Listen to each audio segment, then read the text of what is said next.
Oh man, a lot to get to today. Karma, it turns out, has a hell of a right cross. We will get into everything Michael Avenatti related, plus I have to tell you, the negotiations over Amazon, as the true story comes out over what cities were willing to offer Amazon, it's pretty spectacular and pretty hilarious. But first, let's talk about your energy level. Okay, the reality is we live in a fast-paced, multitasking world that demands quick thinking. You want to be razor sharp and on top of your game all the time, but if drinking coffee or energy drinks isn't doing the trick for you, you should try Omax. Omax Cognitive Boost. It's a game-changing solution that fuels peak performance by boosting memory, focus, energy, and all-around crystal clear thinking. Omax is offering my listeners 70% off a 1-month supply of Cognitive Boost, plus free shipping and that 60-day money-back guarantee. So if you don't like it, it doesn't work out for you, you have nothing to lose. Go to omaxboost.com/Shapiro today. That's omaxboost.com/Shapiro right now for 70% off a 1-month supply of Cognitive Boost, plus free shipping and a 60-day money-back guarantee. They have a couple of ingredients they call Alpha and Omega. You may have heard of Omega-3s before. This formula uses high DHA, which is the omega-3 that is critical to brain health and supports key cognitive functions. It is combined with alpha GPC, which is a key to faster neurotransmission, improving the mind-body connection. Go check it out. If it works for you, fantastic. omaxboost.com/Shapiro today to get 70% off a 1-month supply plus free shipping and that 60-day money-back guarantee. That's omaxboost.com/Shapiro today. Get 70% off a 1-month supply again, plus free shipping and 60-day money-back guarantee. omaxboost.com/Shapiro. Terms and conditions do indeed apply. All right, so you all remember Michael Avenatti, my dark horse pick for the 2020 presidential election. And he was my dark horse because he was the most militant of the Democrats. He was the guy who kept talking about punching President Trump, and I've got to hit back, and we got to punch twice as hard, and when they go low, then we punch back, and all this kind of stuff. Well, it turns out that there are now allegations that he didn't just punch back against President Trump, he punched back against a woman.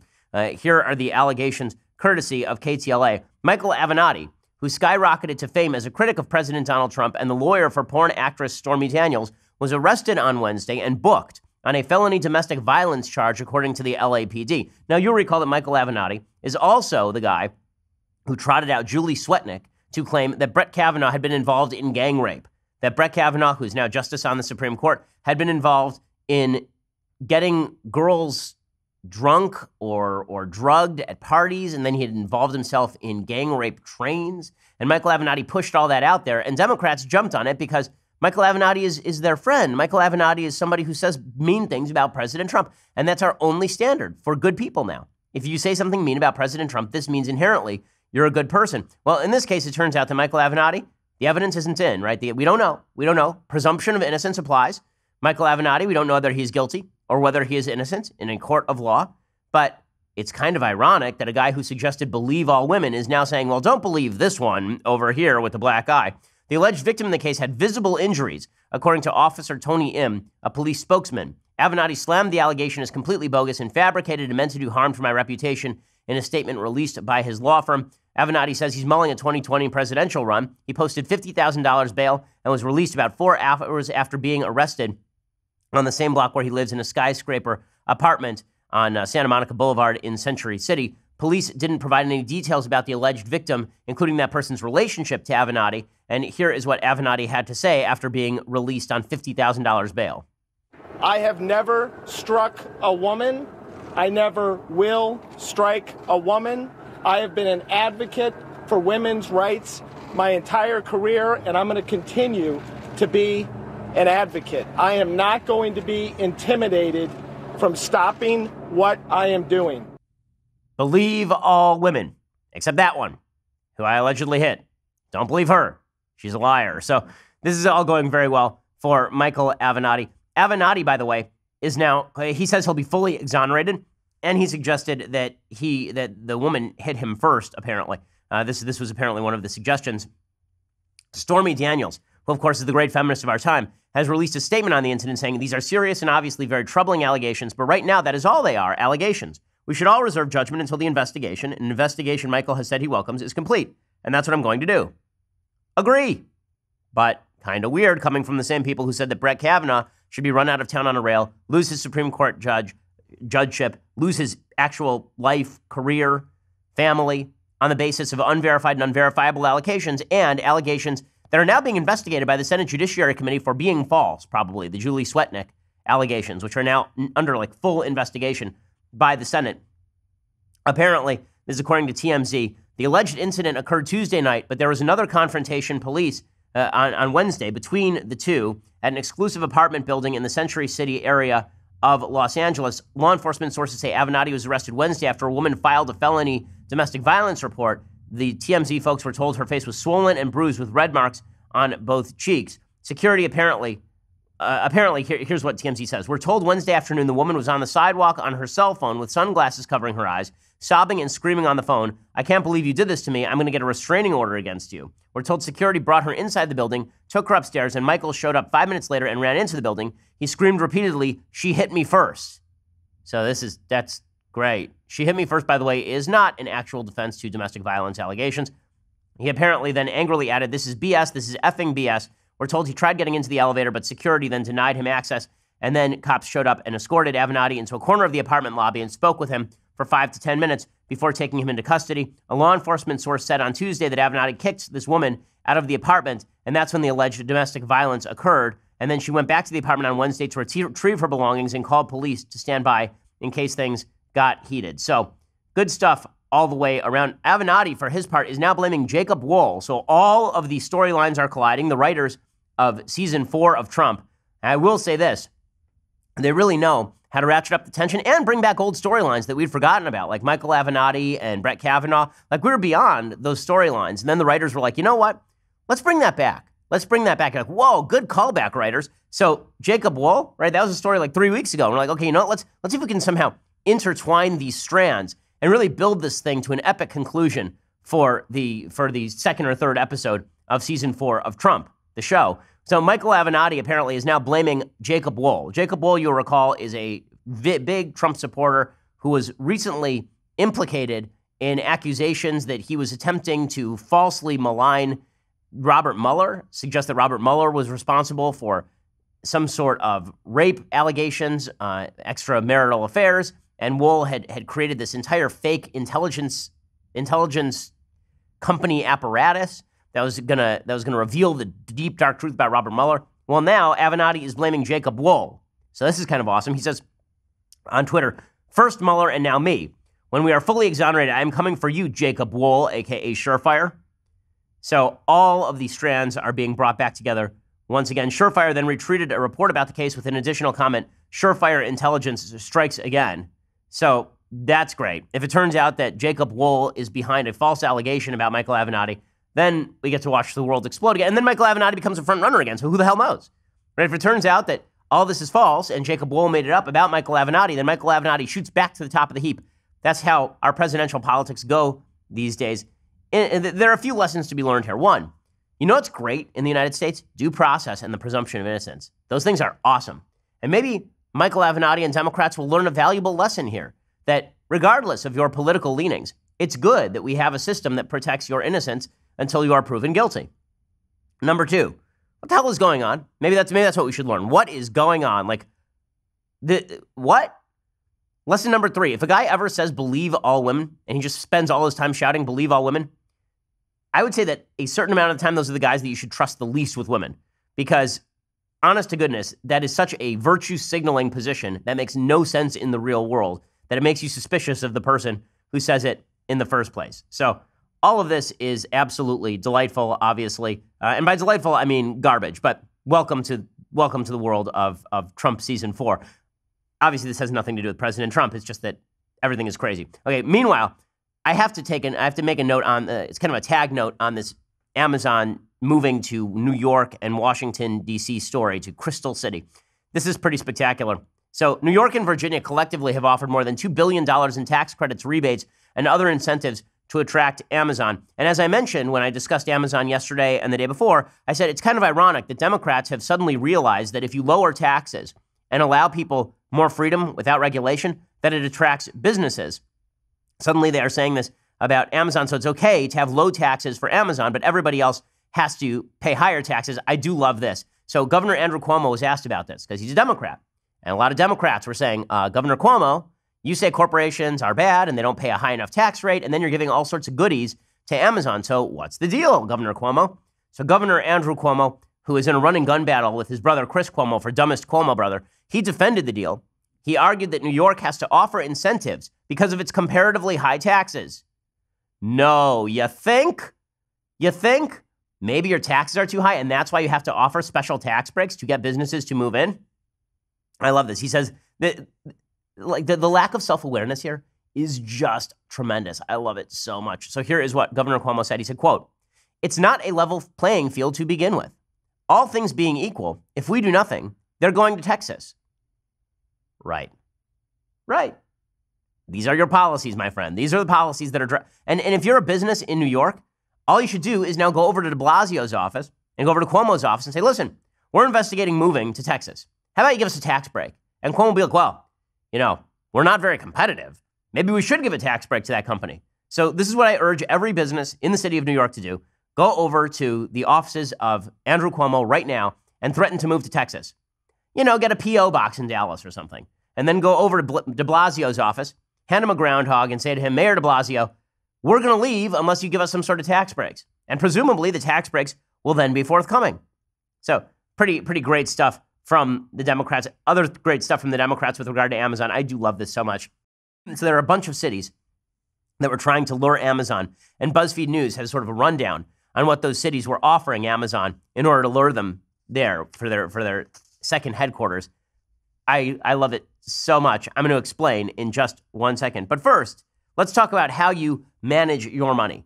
So Betterment is the smart way to manage your money. It's an investing tool for people who refuse to settle for average investing. It's cutting-edge technology combined with human expertise. Now, I'm a person who leaves financial management to people who are more expert than I, but not everybody can afford that sort of thing. And this is why you need Betterment. It's technology designed to help you make more from your investments, unlimited expert advice designed to help you make smart financial decisions, tax-efficient investing strategies that give you an edge, low transparent fees, constant access to information, tools that allow you to track progress toward your goals so you can always feel like a smart, savvy investor. Betterment is your online financial advisor, and it helps you outsmart average. Sign up today. Get up to 1 year managed for free. Betterment helps you outsmart average. Investing, of course, involves risk, but Ben Shapiro Show listeners can get up to 1 year managed for free right now. For more information, visit betterment.com/Shapiro. That's betterment.com/Shapiro, betterment.com/Shapiro, and make sure that you have all the resources you need right at your fingertips in terms of reaching your financial goals. It really is a tremendous service. Betterment.com/Shapiro, and when you let them know that we sent you by using that /Shapiro, you can get up to 1 year managed for free. Go check it out right now. Okay, so it's not just that Washington, D.C. and New York were using all sorts of incentives to Northern Virginia. We're using all sorts of incentives to lure Amazon. Some of the other incentives that were being used to lure Amazon are pretty spectacular.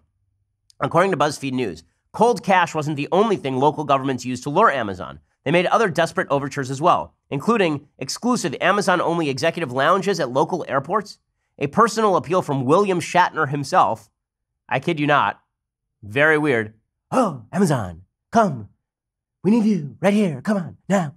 And relocation reimbursements for every migrating employee. And some of these are just spectacular. Some of these are so good. So Boston didn't offer the same billion-dollar tax incentives as other HQ2 finalists.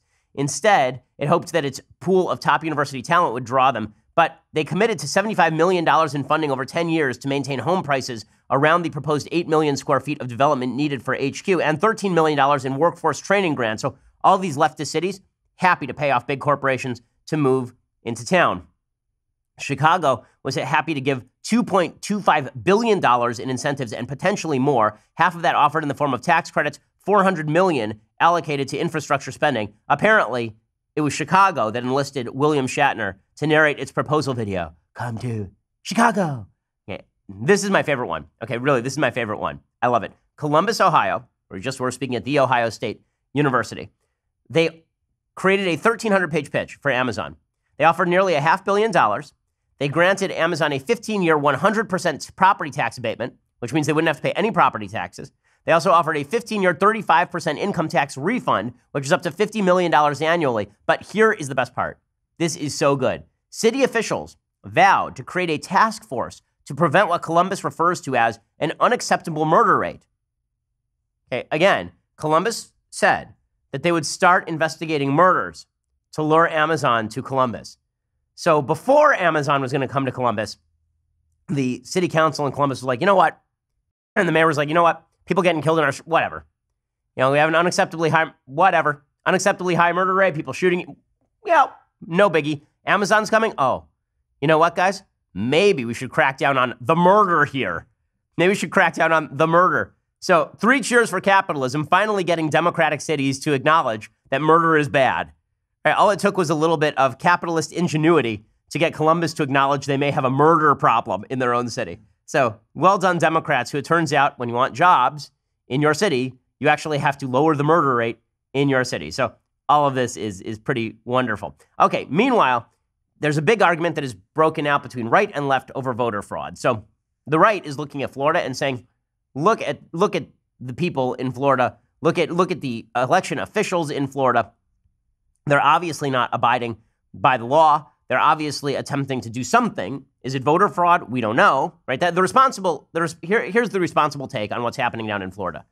The law is not being abided by. This makes you suspicious that the law is being violated for political reasons.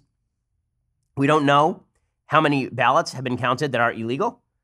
Is it going to swing the election? We don't have evidence it's going to swing the election yet. But should we be suspicious? Sure, when people break the law, you should be suspicious, right? That is the responsible way to talk about voter fraud. Then there's the way that President Trump talked about voter fraud with the Daily Caller yesterday. Here's what he said about voter fraud generally. He said, the Republicans don't win, and that's because of potentially illegal votes. When people get in line that have absolutely no right to vote, and they go around in circles, sometimes they go in their car, they put on a different hat, they put on a different shirt, come in and vote again. Nobody takes anything. It's really a disgrace what's going on. Note number 1. Not a lot of evidence that people are going and voting, going back out to the parking lot, putting on a different hat, walking back in and voting again. Most jurisdictions do have a signature match. Most jurisdictions, you do have to give an address that actually matches up with the name that you are giving. So it's not quite, you can just, maybe at Tammany Hall in 1880, maybe you could do this, right? Maybe like if you watch The Gangs of New York, maybe that's what Trump was doing. He was watching Gangs of New York, and then he was like, oh, okay, that's how voting goes. This is the best part. If you buy a box of cereal, you have a voter ID. They try to shame everybody by calling them racist or calling them something, anything they can think of when you say you want voter ID. But voter ID is a very important thing.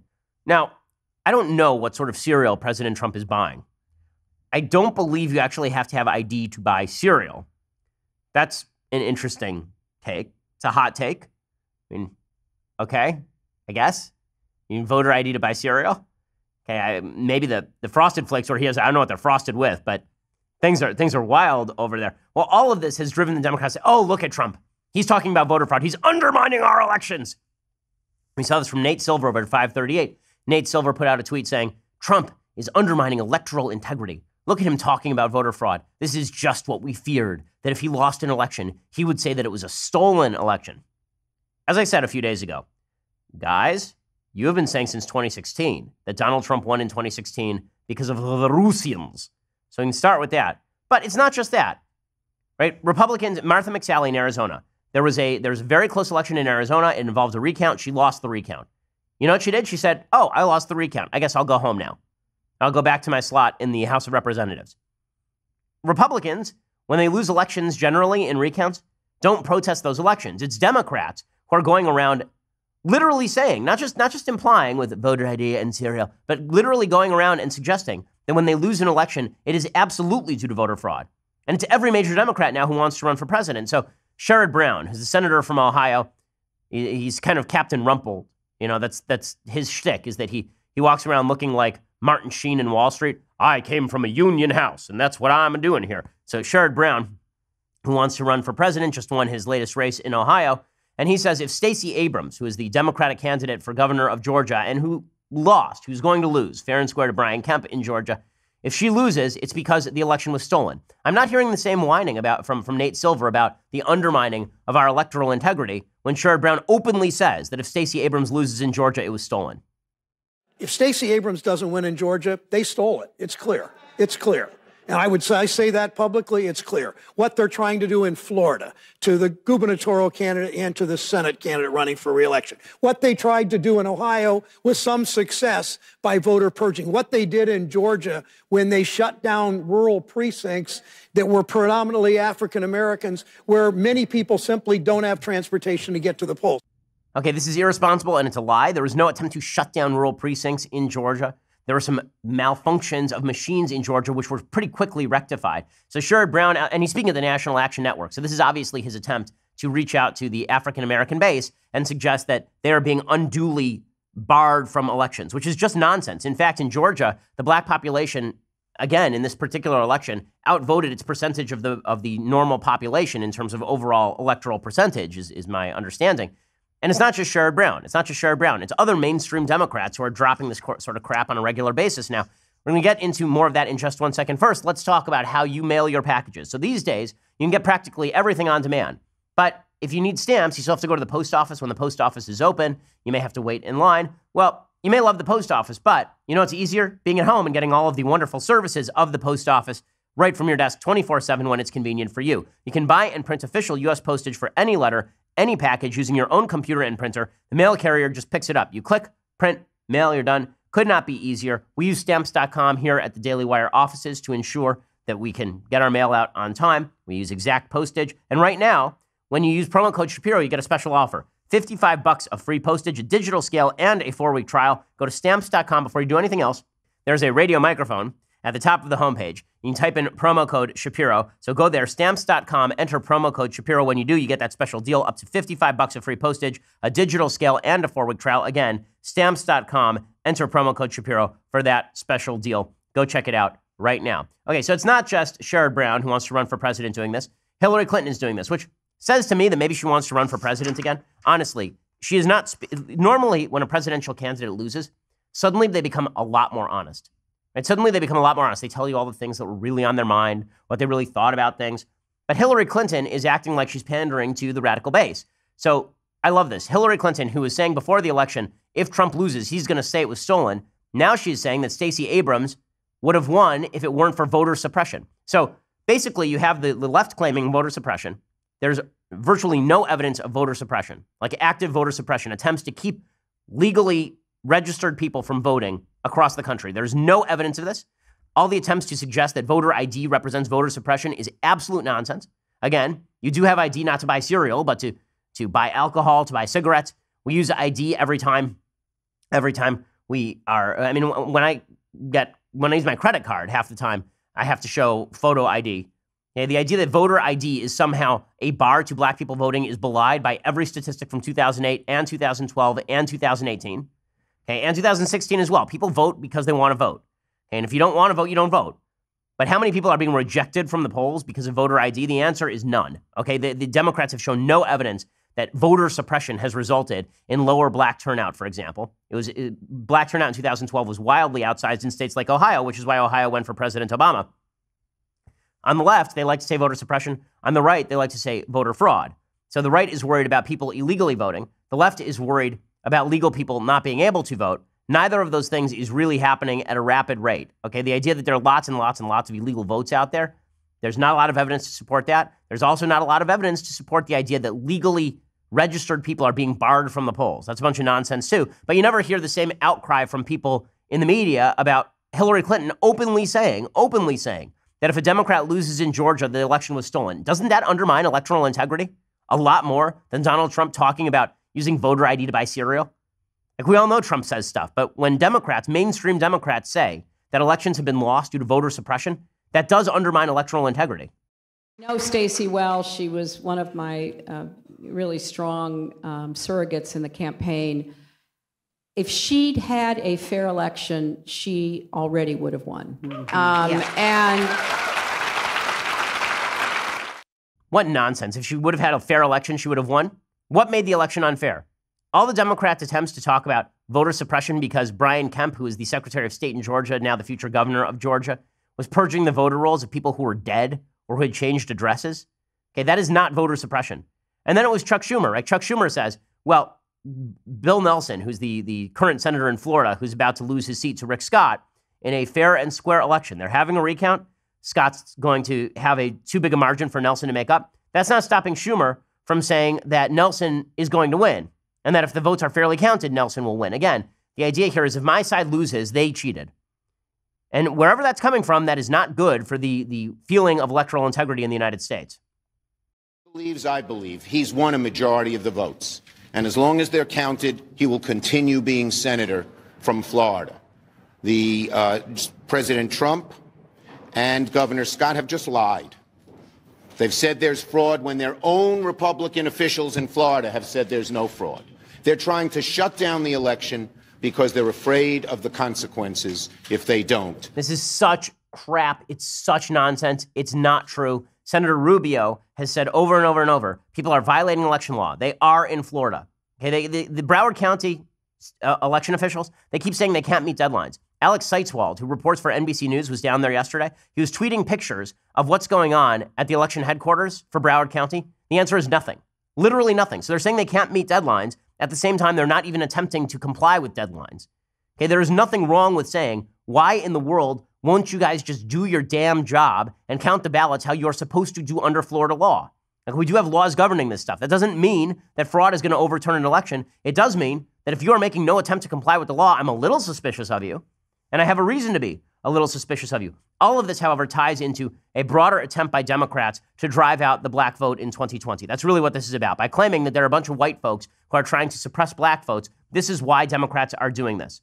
This is why Democrats understand that the crucial factor in 2016, more than anything else, is that in heavy urban areas and in areas with heavy black turnout in 2012, folks didn't show up for Hillary Clinton in 2016. So what they're trying to say now is Trump is a racist and Trump is trying to suppress your vote. So you better show up in 2020 and vote for Democrats. And maybe that'll shift Ohio back. Maybe it'll shift Wisconsin back with a heavy Milwaukee vote. Maybe it'll shift Pennsylvania back with a heavy Philadelphia vote. That is the goal here.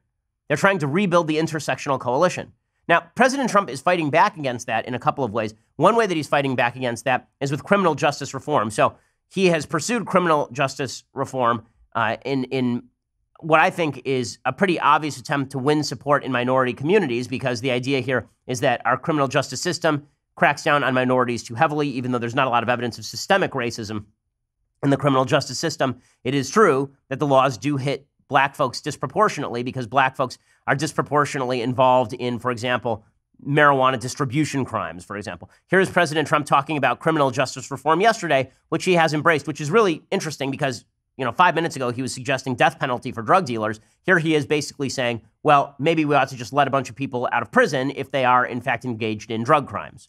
First, it will provide new incentives for low-risk inmates to learn the skills they need to find employment, avoid old habits, and follow the law when they're released from prison.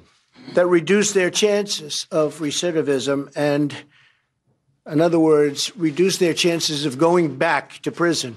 Second, this legislation will allow federal inmates to be placed closer to their home communities in order to help facilitate family visitation. Third, the bill includes reasonable sentencing reforms while keeping dangerous and violent criminals off our streets.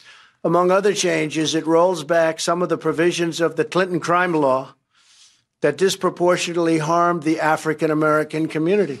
Okay, so there are some good things about this bill. There are some things I don't like about the bill. One of the good things about the bill is the idea of keeping people in prisons closer to their hometown. Makes a lot of sense because obviously you want people to be able to visit. Some of this was driven by Jared Kushner, whose dad was in prison for a while, and he was unable to visit his father in prison. And so he's been pushing very hard for this.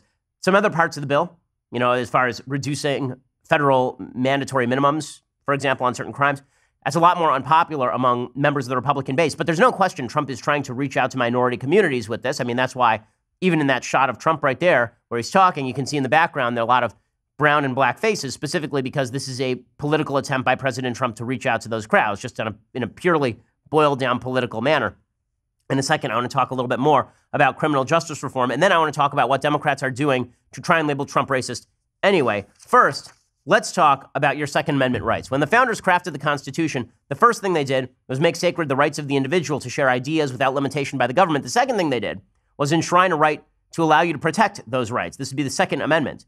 You know how strongly I believe in those principles. I'm a gun owner, and owning a rifle is an awesome responsibility. Building a rifle is no different. Bravo Company Manufacturing, BCM, was started in a garage by a Marine vet more than 2 decades ago to build a professional-grade product that meets combat standards. BCM believes the same level of protection should be provided to every American, regardless of whether they are a private citizen or a professional. BCM is not a sporting arms company. They design, engineer, manufacture life-saving equipment. They assume that every rifle leaving their shop will be used in a life or death situation by a responsible citizen, a law enforcement officer, or a soldier overseas. Every component of a BCM rifle is hand-assembled and tested by Americans to a life-saving standard. To learn more about Bravo Company manufacturing, head on over to BravoCompanyMFG.com, where you can discover more about their products, special offers, upcoming news. That's BravoCompanyMFG.com, and check them out at YouTube.com/BravoCompanyUSA to find out more about them. Fantastic company doing fantastic work. Again, founded by vets and building the kind of products that you need to keep yourself safe. Go check them out right now, BravoCompanyMFG.com.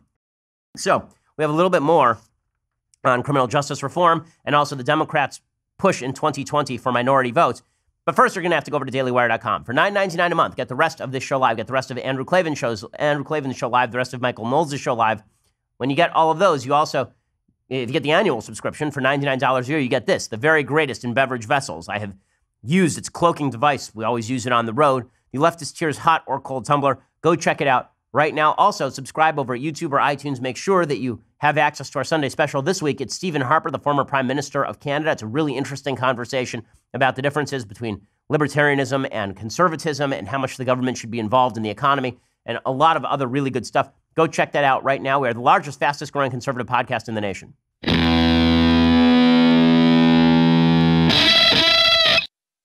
All right, so the criminal justice reform bill that President Trump is pushing, as I say, some of it is good and some of it is not so good. Daniel Horowitz has a good piece about this over at Conservative Review, talking about the flaws in the criminal justice system. So he points out that there are some criminals who have been let out of prison in similar situations who are obviously not meant to be out of prison, because there are certain cases in which people have pled down to crimes, and by pleading down to these particular crimes, they've gotten off on more severe crimes. And this means that there are people who've actually committed pretty severe crimes who are going to get out of prison based on criminal justice reform. With that said, President Trump is obviously attempting to reach out to different communities, and that's something that's good politically for him. Democrats, however, are counting on winning the same amount of the black vote that they did in 2012, and they're counting on heavy black turnout. This is why you have people like Nancy Pelosi hanging out with Al Sharpton. Again, it is amazing to me that Democrats are allowed to hang out with Al Sharpton with no questions asked. Al Sharpton is a race hustler of the worst possible variety. Al Sharpton is an anti-Semite of the worst possible variety. Nancy Pelosi will hang out with Al Sharpton, though, and then thank him for helping to save America. Thank you for helping take back America. People all over the place are calling me, writing on the airports here, there. Thank you for saving America. I give those thanks to you. Thank you for saving America. Reverend Sharpton, thank you for saving America. Thank you, guys. Okay, I mean, why we're not showing that on a loop is beyond me. Republicans should be showing that on a loop. Al Sharpton's one of the worst people in modern American politics. He has been for decades. And there's Nancy Pelosi on the podium championing him. The intersectional coalition is in a rebuild mode. That's why Senator Kirsten Gillibrand, she says she wants to run for president because women are called to stop Trump. So it's not just black folks who are called to stop Trump. It is women who are called to stop Trump, according to Senator Gillibrand. And I think there are many women who will look at what President Trump has done to this country, dividing us, tearing us apart, really at the seams, and destroying the line between what's right and what's wrong. I think women will feel called to this moment as to whether they need to run, whether they need to share their vision for America. How important is it? Okay, so that's her routine. Elizabeth Warren doing the same routine. She says Trump divides us with racism. Again, it's Democrats over and over and over who are accusing President Trump of being divisive, even at a time when he's pretty much attempting to reach across boundaries with things like criminal justice reform. Here's Elizabeth Warren saying Trump is dividing us with racism. Not me, not I. It is not I. At the National Action Network, again, with Al Sharpton trying to divide us based on race. No, it's President Trump who's trying to do all of that. Donald Trump still practices the dark art of ruling by fear. Fear designed to pit Americans against Americans. You know, we have seen this roadshow before. It is the old divide and conquer strategy.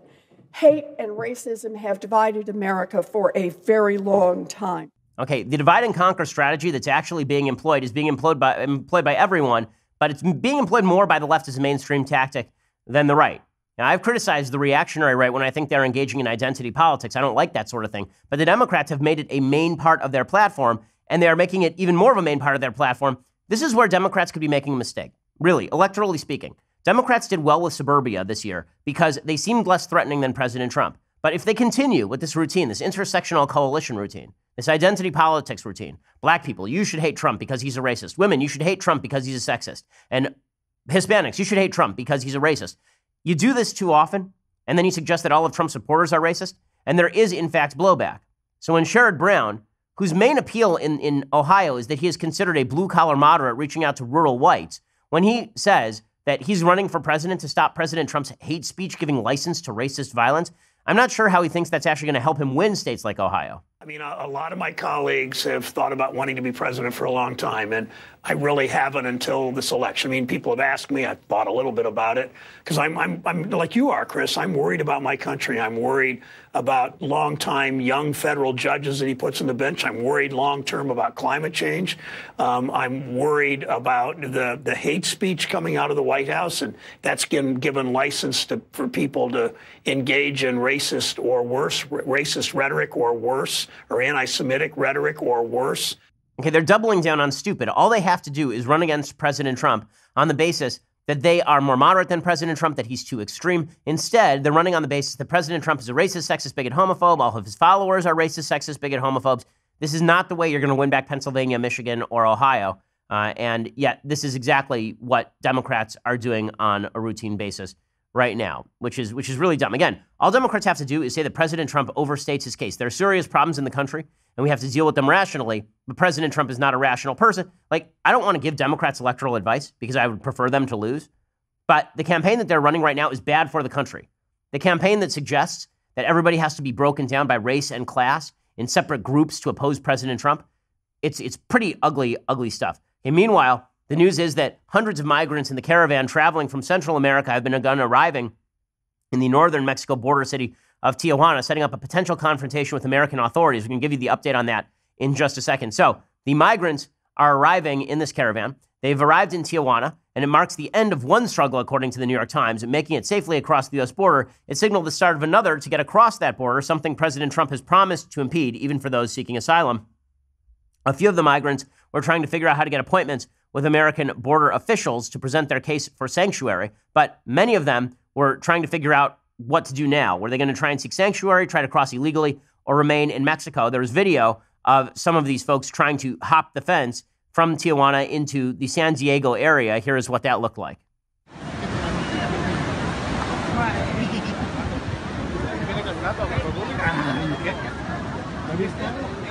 There's a bunch of people who have climbed up the fence. They're sort of sitting on top of the fence. Apparently, these folks jumped the fence, and then they saw Border Patrol, and they sort of just hung out near the fence and then climbed back over. So the notion that they just kind of fled into the unprotected wilds of the United States is not actually true. However, when President Trump said there are people who are trying to illegally enter the country in this caravan, obviously that was true. Now, is it a crisis that requires thousands of troops on the southern border?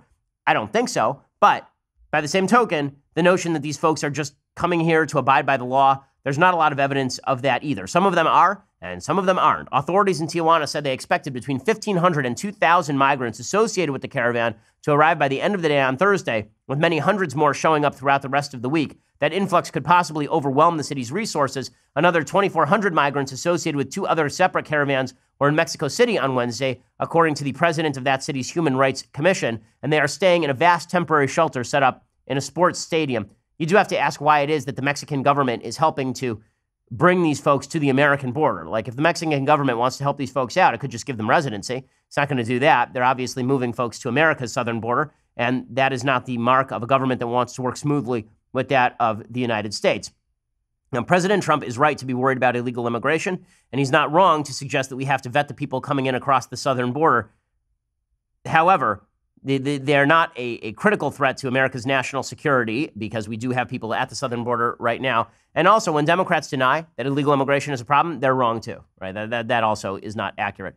Meanwhile, there's a lot of news about the Mueller probe. Apparently, according to the Wall Street Journal today, special counsel Robert Mueller's office is now exploring whether longtime Trump advisor Roger Stone tried to intimidate and discredit a witness who is contradicting Mr. Stone's version of events about his contacts with WikiLeaks. So, as you'll recall, the Mueller investigation is trying to look into the idea that Trump campaign associates were working with the Russians, specifically WikiLeaks, which is a Russian-backed front group, to release information about Hillary Clinton in advance of the election in order to harm her. In grand jury sessions and interviews, prosecutors have repeatedly asked about emails, text messages, and online posts involving Roger Stone and his former friend, Randy Credico, a former New York radio personality. Stone has asserted that Credico is his back channel to WikiLeaks, a controversial transparency group, which Credico denies. They're apparently looking at texts between the two of them, suggesting that Credico had access in advance to the situation with WikiLeaks and that he was passing that along to Roger Stone. Then the idea would be that Stone was coordinating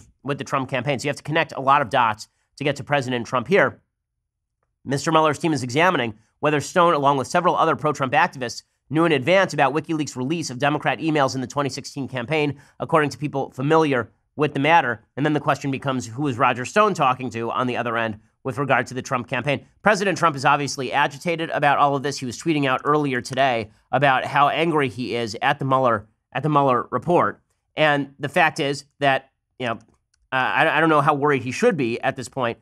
I think that it's a long stretch for him to be implicated in any of this, but we're going to have to wait for the report to come out in the end. Anyway, here is what President Trump was tweeting out a little bit earlier today. He said, the inner workings of the Mueller investigation are a total mess. They've found no collusion and have gone absolutely nuts. They're screaming and shouting at people, horribly threatening them to come up with the answers they want. They're a disgrace to our nation and don't care how many lives they ruin. These are angry people, including the highly conflicted Bob Mueller, who worked for Obama for 8 years. Fact check, he worked for Obama for 4 years. He worked for President Bush for 8 years. They won't even look at all of the other bad acts and crimes on the other side. A total witch hunt like no other in American history. And then he talks about Bob Mueller protecting crooked Hillary and Comey and McCabe and Lisa Page and her lover Peter S., that'd be Peter Strzok, and all of his friends on the other side. The only collusion is Democrats with Russia and many others. Now listen, I think there's a case to be made that Hillary Clinton should be investigated. Her campaign should be investigated for ties